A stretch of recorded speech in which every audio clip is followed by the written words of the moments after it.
Friends, this is Sri Hari. Welcome back to NRI Samay. Today we have Upendra Chivukula and Suresh will be the host. Suresh, you want to take it over?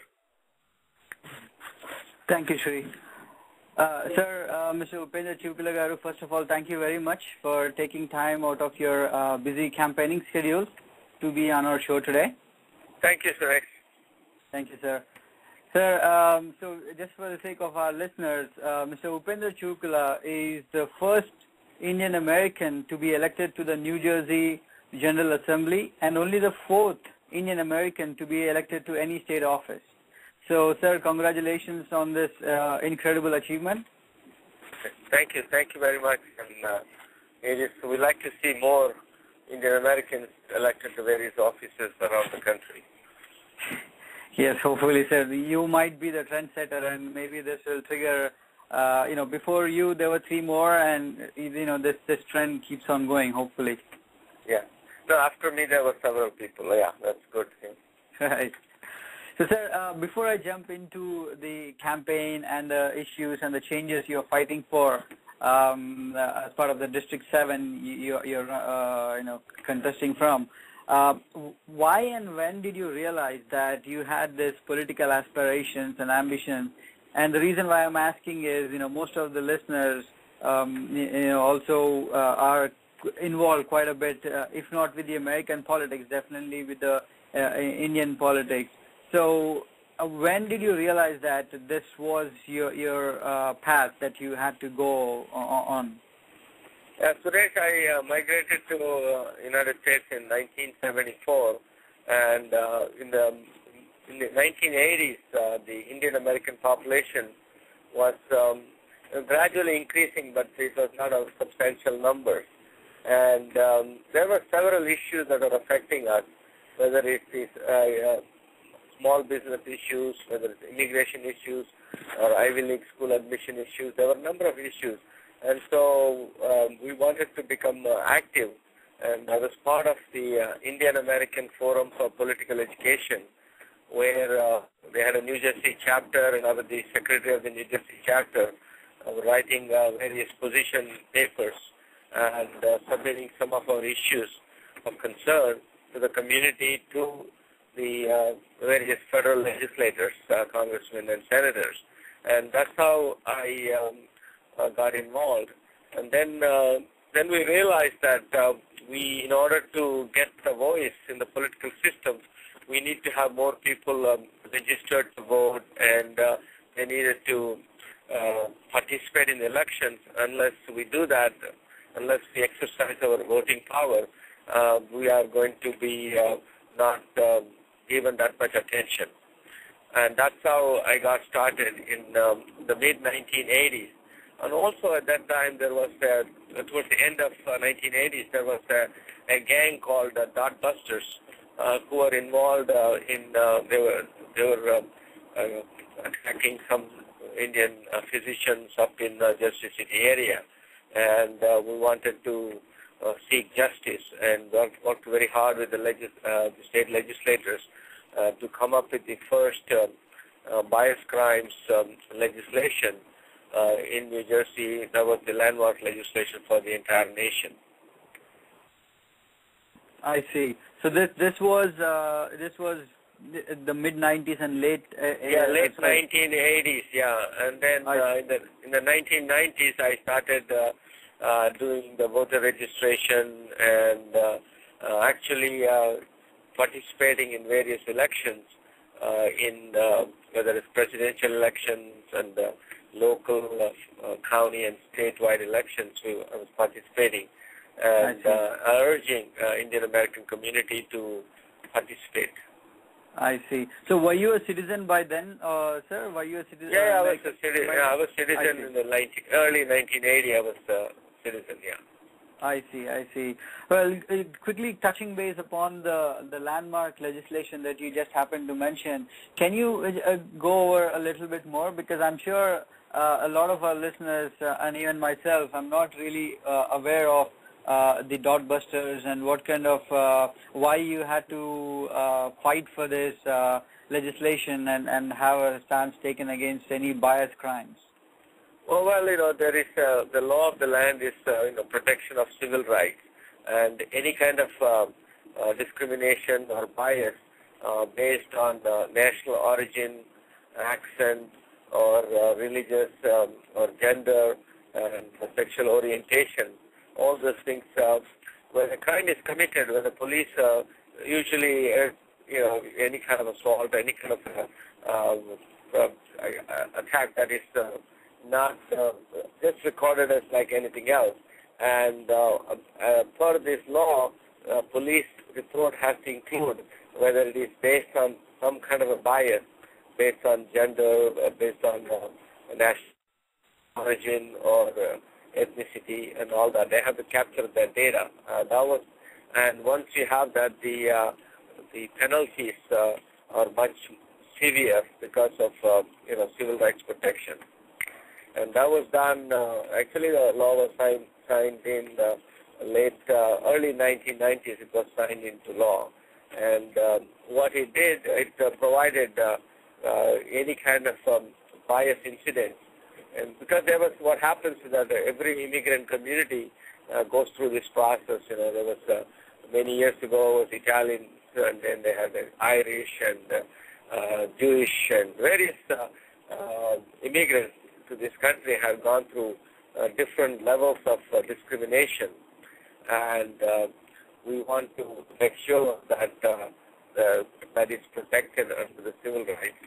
And also recently, you must read about a lot of the bullying that goes on because of the way, especially the Sikh American community, the children, they wear the turbans and the head here, and sometimes there is discrimination against that.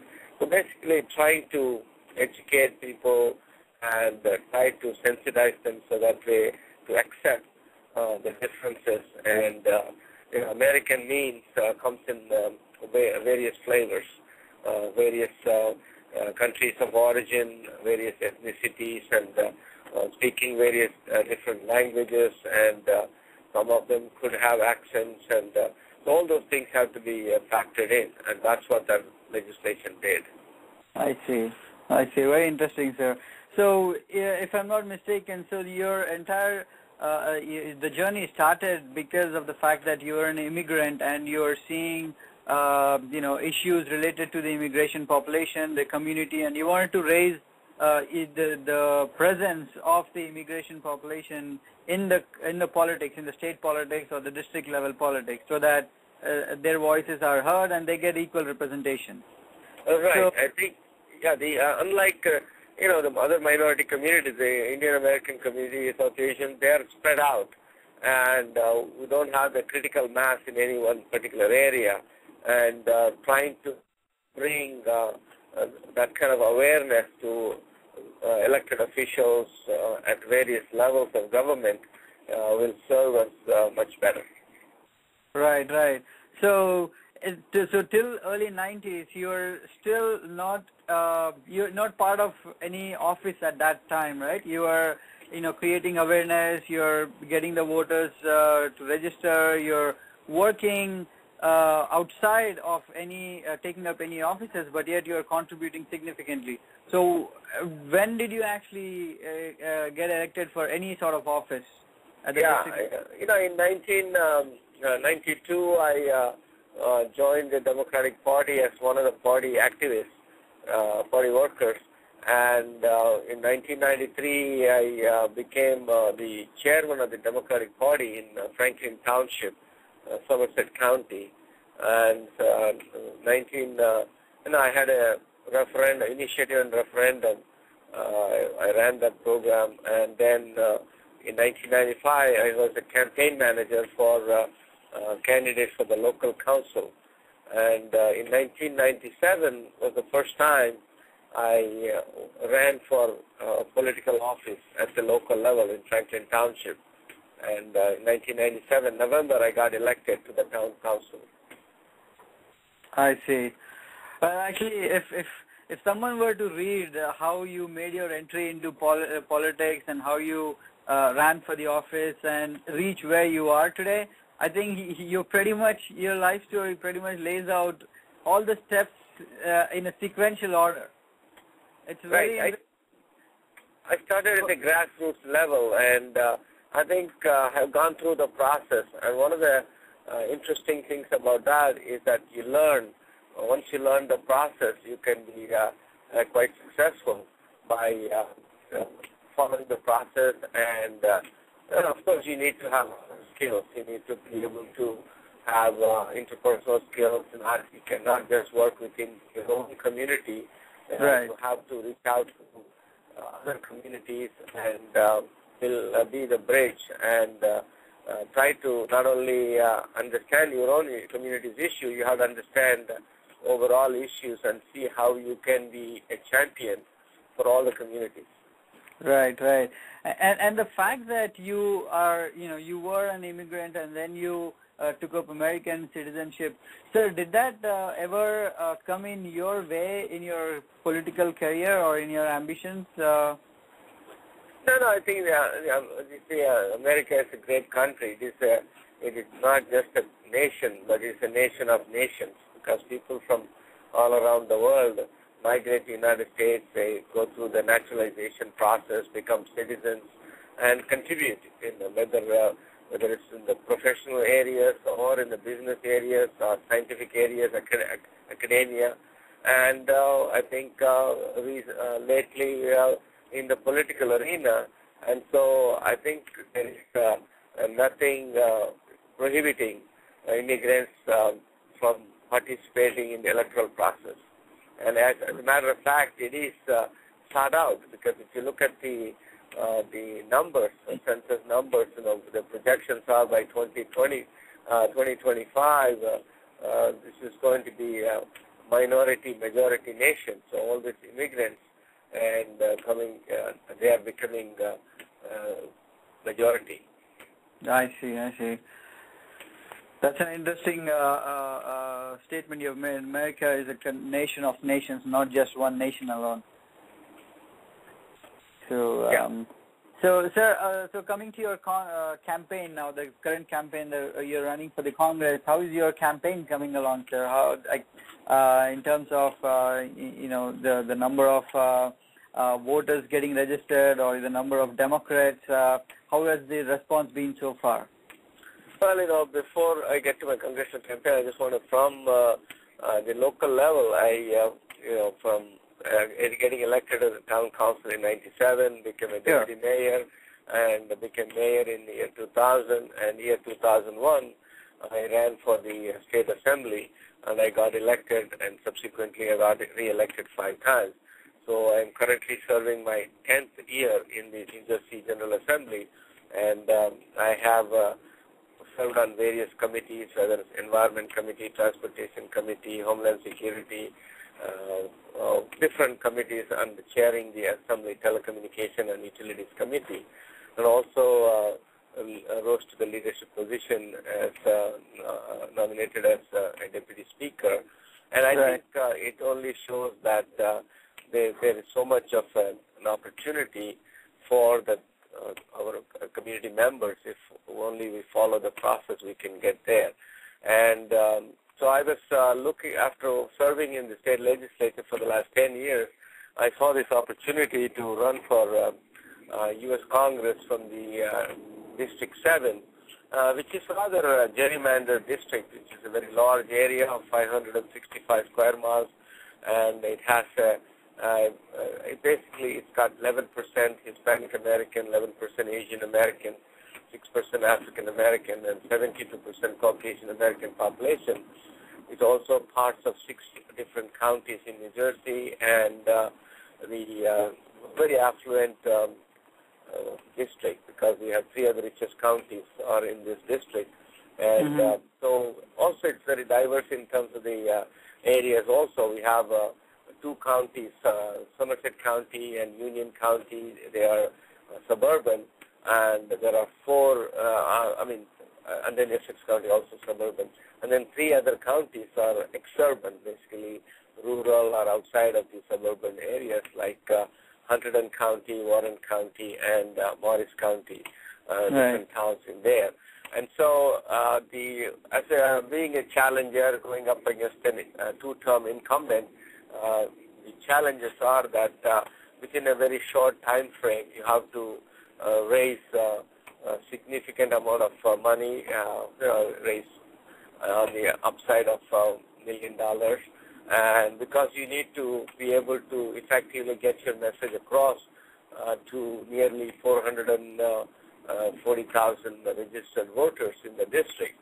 And also, there are, in New Jersey, typically you have more than half or almost half of the registrations are unaffiliated voters, meaning they are neither Democrats nor Republicans.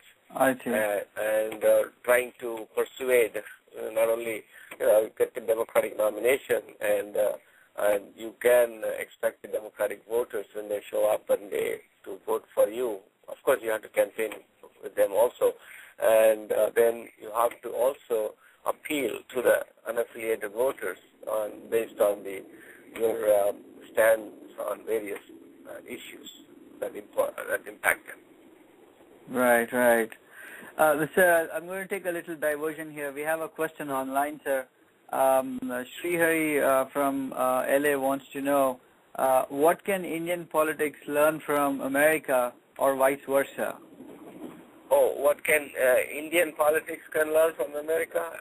Yeah, one of the most important thing is that I think transparency. One of the major issues about when we, as elected officials, and when you are running for political office, you have to fill out various forms of disclosure, whether it's a personal financial disclosure. You have to do that. Also, you have to the campaign contributions, who is giving money from where, and that information, as well as the campaign expenditures, where you are spending and why you are spending. All those things have to be disclosed, and it is available online to the citizens. And I think that's I think that they may have similar laws in India. I think they have to make sure that they enforce that. That's one very important thing. And right. Personal wealth, I think it's an important thing. When you have a personal disclosure, a personal financial disclosure, you can monitor that.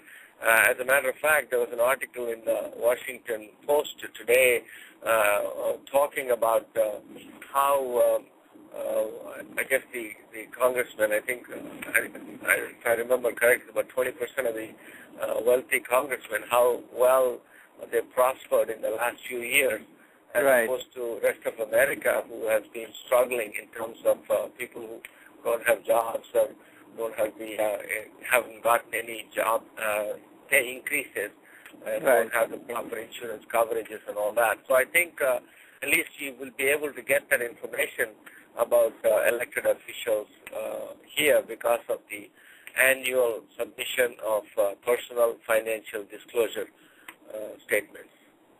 I see. So in this, sorry, go ahead. The second thing is that in the American politics, there is a clear-cut separation. We have three branches of government. You have the judicial branch, you have the executive branch, and the legislative branch. That's clear-cut separation. For example, a member from the legislative branch cannot serve in the executive branch unless until he or she resigns the position in the legislative branch. India is a very parliamentary system where you could be in the legislative branch and then go into the executive branch. So it's a different system. And so that's a very important distinction we need to draw.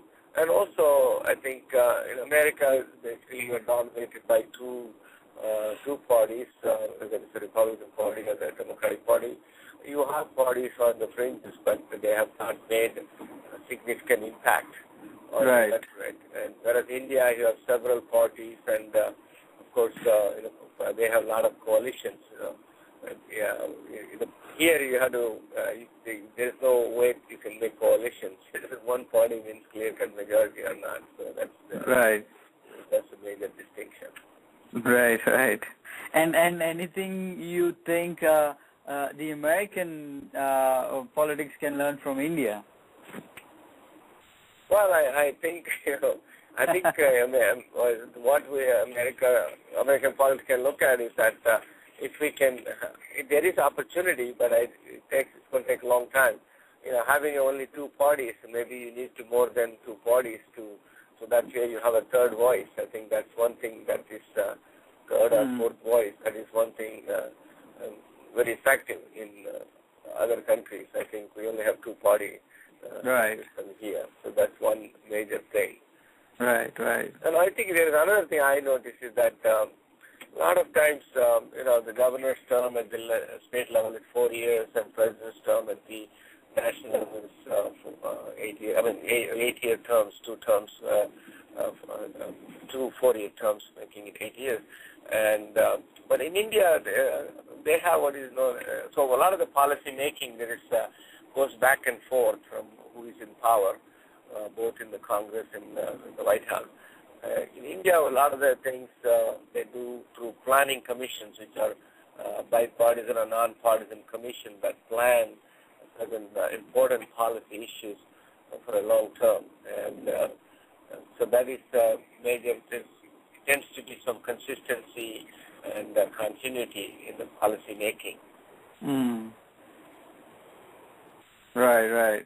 Yeah, diversity certainly is one of the strong, points of Indian politics. Definitely, I think it's a bit too much of diversity there. Right. And we can leave it at that. So, switching gears, sir, you were talking about how you are up against a two-time incumbent, and it's within a short span of time you have to raise a significant amount of funds. So how are you reaching out to the voters? Especially you said that more than half are unregistered. They're not either a Republican or a Democrat. So how are you planning to make a connection with those set of voters?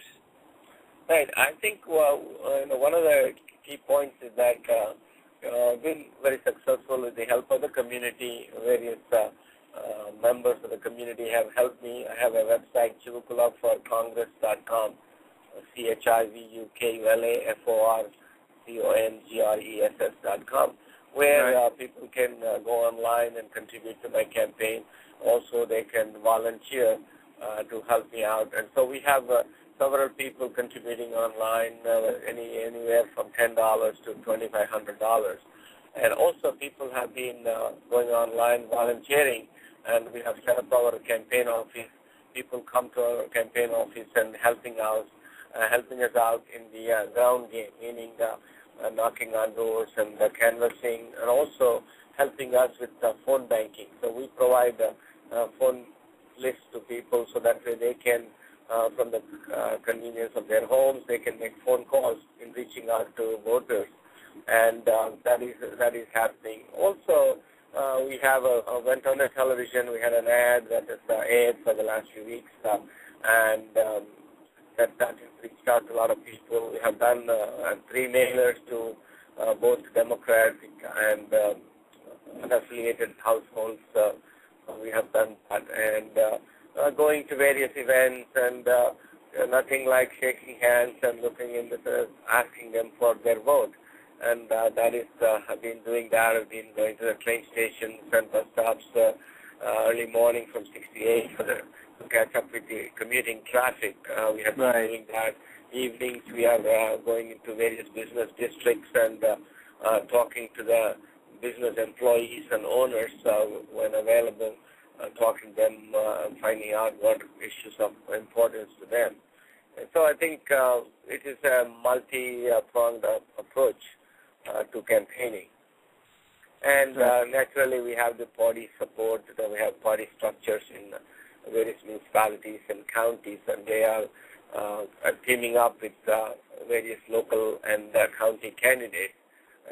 And also we have the top of the ticket. We have President Barack Obama at the top of the ticket, and then we have the Senate elections.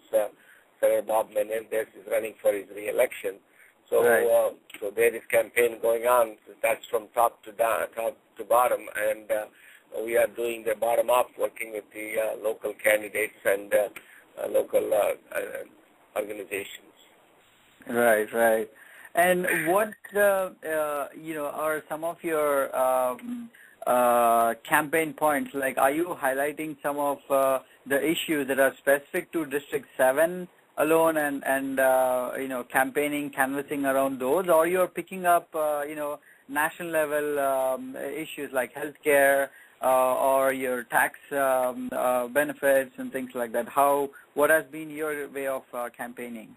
I think number one issue that is affecting most of the people is that economy is hurting in terms of we need to grow the economy, we have to create jobs. A lot of people don't have jobs, and it was quite encouraging that the announcement that the unemployment rate is at 7.8%.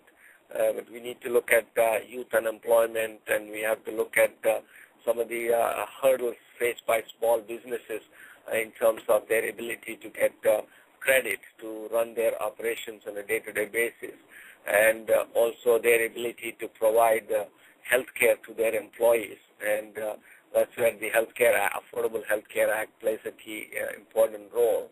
And then you need to look at investment in education, because we are competing at a global level, and so we need to invest in Pell Grants and invest in county colleges and vocational schools, provide whether it's work-study programs and apprenticeship programs, partnering with private companies, and so that way when students after graduation, they come out looking for jobs. They don't have the experience, but they go through the internships and apprenticeships. They're able to,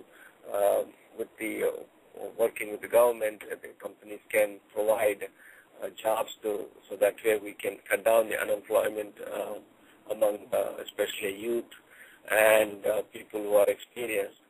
So that way we grow the economy. And small businesses provide a lot of high-tech jobs and promoting innovation, and so investing in research, whether through National Science Foundation, National Institute of Health, and bring the money towards research and creating jobs. I think also we need to look at manufacturing and see how we can create jobs in the manufacturing sector. I think that's going to help our GDP quite a bit.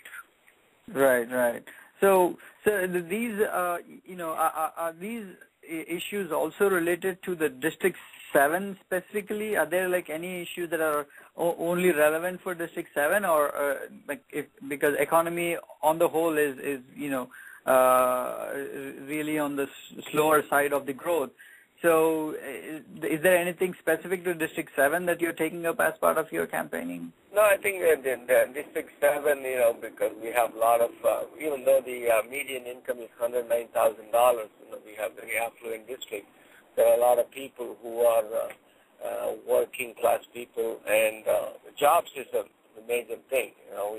New Jersey unemployment rate is close to 10%, 9.8, 9.9%. And so we have to, jobs and economy is very important in New Jersey. Of course, the other thing is the high cost of living in the state of New Jersey, and trying to see one thing that is affecting the residents here is the alternative minimum tax. They pay the highest amount, and so we need to address that issue. So there are some tax issues and that need to be addressed locally. And also there are a lot of pharma companies and small businesses, of course, whether they are affected quite a bit in the district. So that's need to be paid attention to. Right. And in the education, sir, is there anything specifically that you're planning to take up in terms of how to sustain the education program? Like you said, this is now a global. There's no concept of country anymore. It's a global world. So, are there any specific education policies, proposals that you are planning on taking up?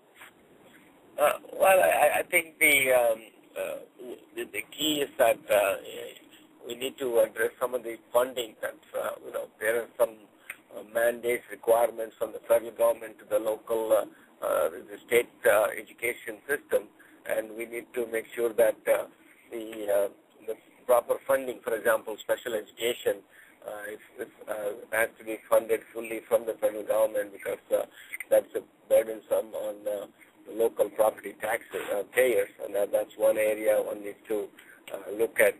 And also vocational schools. I think we need to invest more in vocational schools and making sure that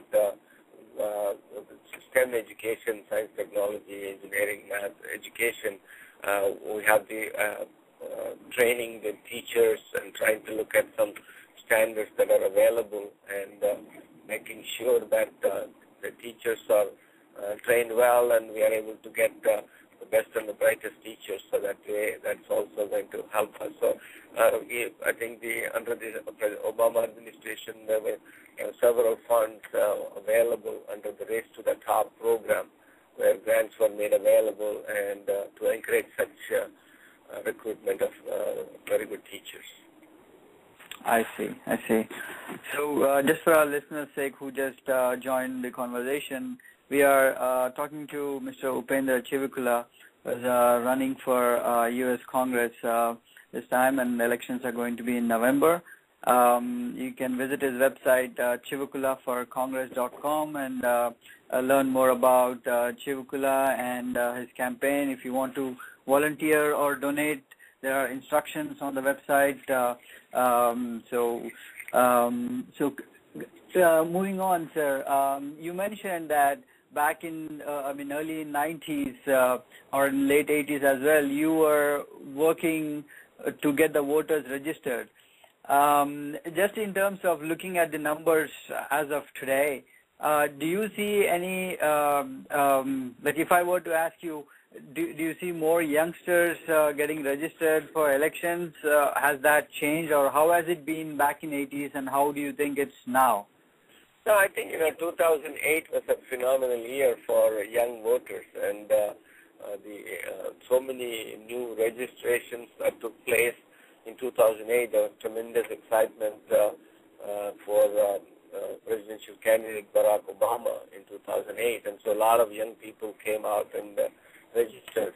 And I think, of course, we are continuing to do that and try to see the enthusiasm because young people get excited about presidential elections, and so they have a Rutgers University in front, a lot of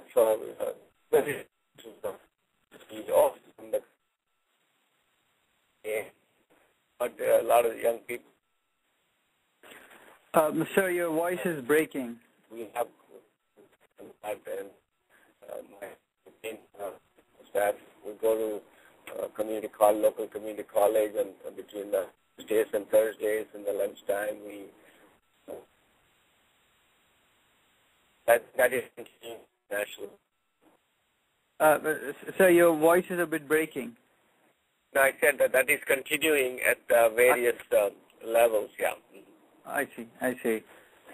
Okay, that's good. So,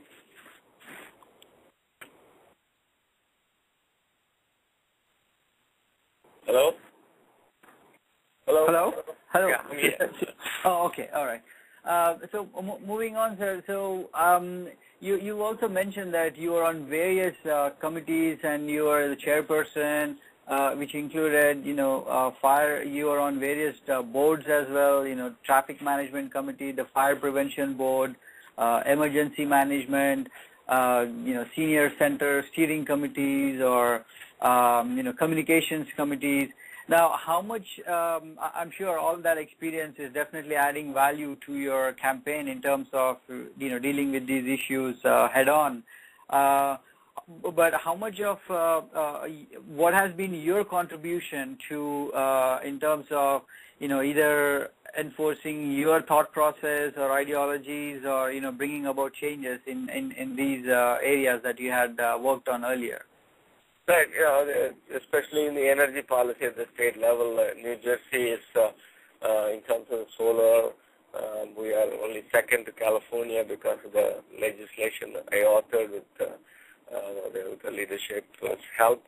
And also we are the number one in terms of first to in terms of the offshore wind energy policies. I have a number of legislations trying to reduce the regulatory burden on the small businesses. And then in terms of open space preservation, some of the environmental things like trying to see how we can reduce the greenhouse gas emissions in the state. I have a number of legislation that became law. We had what's known as a cap-and-trade program. I was the author of that. So there are a number of things that, anything from open space to business regulatory environment, also trying to create tax credits and tax incentives to attract businesses to come to the district, come to the state. So I have a number of legislations in that arena. I see. Very, very good, sir. Sir, I was told that you have on time till 12:40. Are you available, or you have any other engagements? Yeah, we can continue unless I lose the signal. I'm going to the area. It's like, I see. As you heard in Star Trek, I'm going to a man where no Democrat has gone before. So. Wow. Good luck with that, sir. So yeah, we'll continue the conversation. Thanks again, sir, for taking time out of your busy schedule. Right. Yeah. So you have any other questions? Or I don't want to. I can continue. I'm still on the road. If I get disconnected because of loss of signal, then you can continue. If you have questions, go ahead and ask again. Sure, sir. We have another question online, sir. Archana from Laguna Hills, California. She is asking about the Patient Protection and Affordable Care Act. What's been the response, or how the people in New Jersey responding to this act? Can you share some light on that? Yeah, I think most of the people I talk to, they have responded positively. There may be some people whom I haven't come across there. There is a lot of misunderstanding or lack of understanding about the Affordable Health Care Act. If you look at the components of the Act, coverage for pre-existing conditions, eliminating the lifetime cap, and covering their children up to the age of 26 under their parents' health insurance coverage. All those things are very well liked. People, there's mixed feelings from physicians and all regarding the electronic health records. But electronic health records have been are key to eliminating duplication and redundancy. And you will initially they may create problems because you have to switch from paper records to electronic records. But in the long run, it is going to save us a lot of money. And also, one of the key components of the Affordable Health Care Act is the investment in preventive healthcare, whether it is mammograms, pap smears, or colonoscopy, or cancer screenings, are going to have a tremendous impact on the long-term cost of providing healthcare. And then also accountable care organizations, or ACOs, they're going to play a key role in terms of cutting down waste and fraud. And I think these are some of the components of the Affordable Health Care Act. Not many people are aware of. I think as you educate the people, or they become clear about all the components of this legislation, I think there's going to be the support. I think what happened, the Affordable Health Care Act became a very partisan, bickering target, and people, the opponents said, we like parts of it, but we want to repeal the whole thing, and didn't make any common sense. But that's politics. You have to deal with it. Yeah. Right. Sir, I've got a tough one for you, sir. Now, Shrikant from Hyderabad is asking. Obama comes across as if he's against outsourcing jobs to India. Why should Indians in the U.S. support him? Well, I think that's not what the president is saying. Is that, look, when you invest in America, for every dollar that is earned in America, that is produces five or more dollars to the local economy. And so if you are going to invest in America, you will be getting the tax credit that you should be getting. I think that's one of the things. And then there are a lot of number of companies that are owned by Indian Americans who are affected also. I think it's about one is creating jobs and focusing on the domestic growth on the GDP. I think that's what President Obama is focusing it on. Of course, there are always what is the best way. If you, for example, United States outsource all the manufacturing overseas, and now nothing is getting built here, not much, which can be made in America. I think that has really hurt the economy here. I think that's the introverted focus. That's what they're bringing back and growing the domestic, production. Right. So you're saying there has to be a balance between the two. Right. Right now there's about $2 trillion multinational corporations are keeping outside the United States, and that should be in the United States and helping parts of it. And because people here need jobs also. Right. So there's another online question from Amulya, who's from LA. She wants to know, how do you keep in touch with India? I guess she probably meaning, how do you're an American citizen, you're into the American politics, worrying about American policies, issues, and all these things.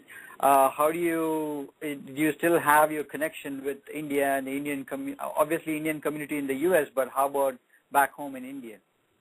Well, my family, my mother lives in India, in Chennai, and I visit every year almost every year to India.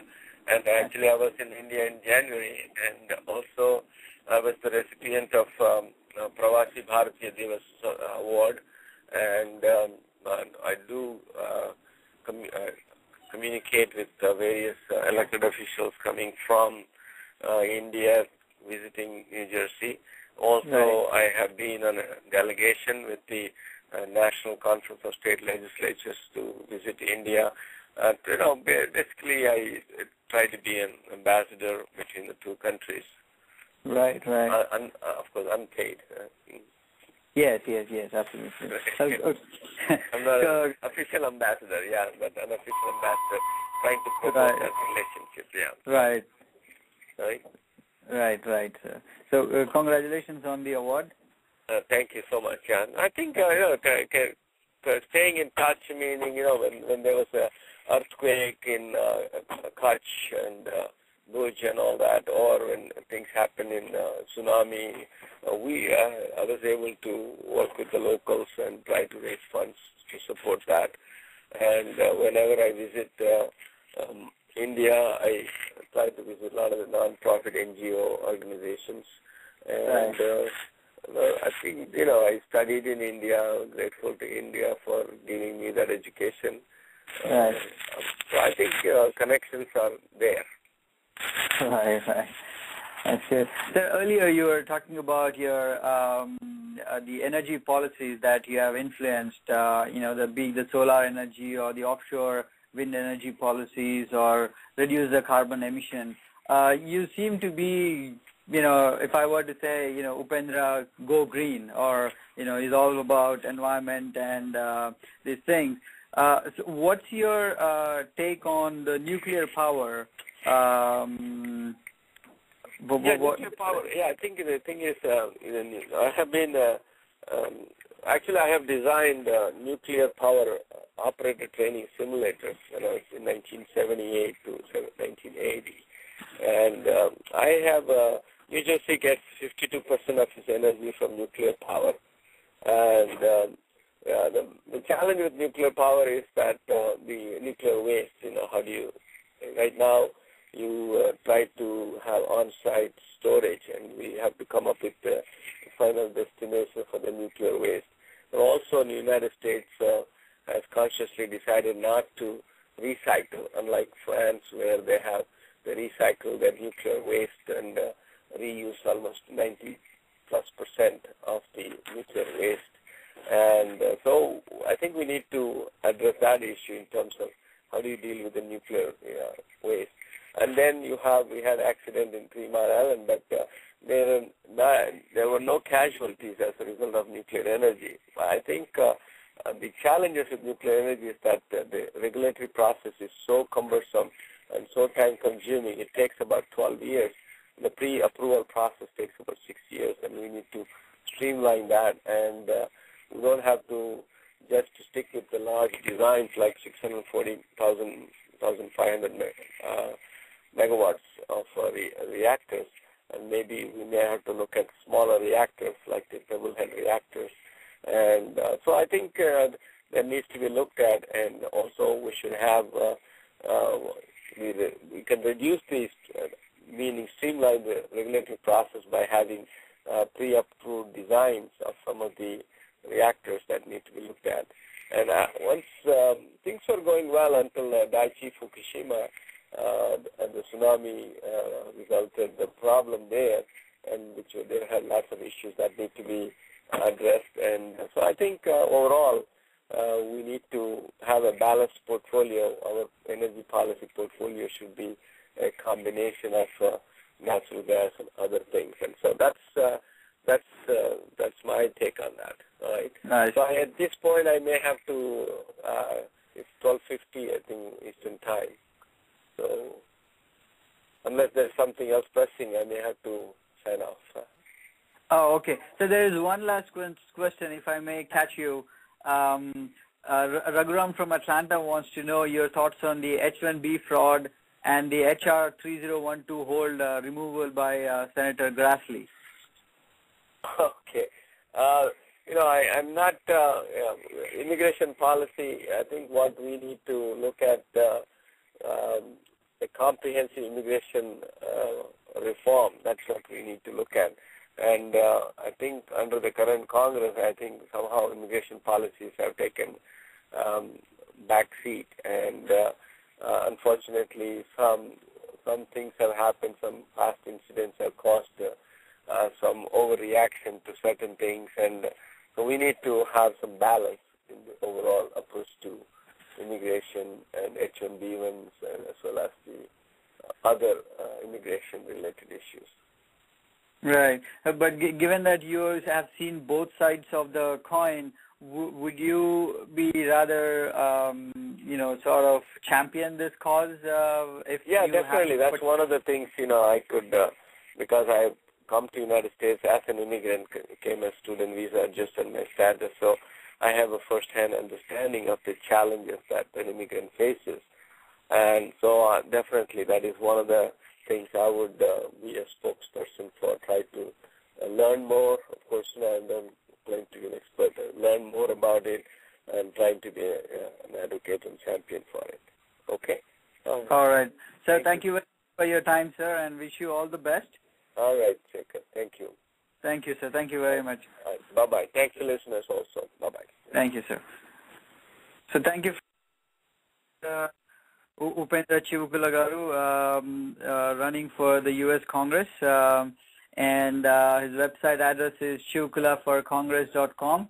If you're interested in volunteering or donating or helping with the campaign, the instructions on the website. So thank you for tuning into NRI Samay. This is your host Suresh signing off. Hope to have you back next week, same time, Saturday and Sunday. Thank you.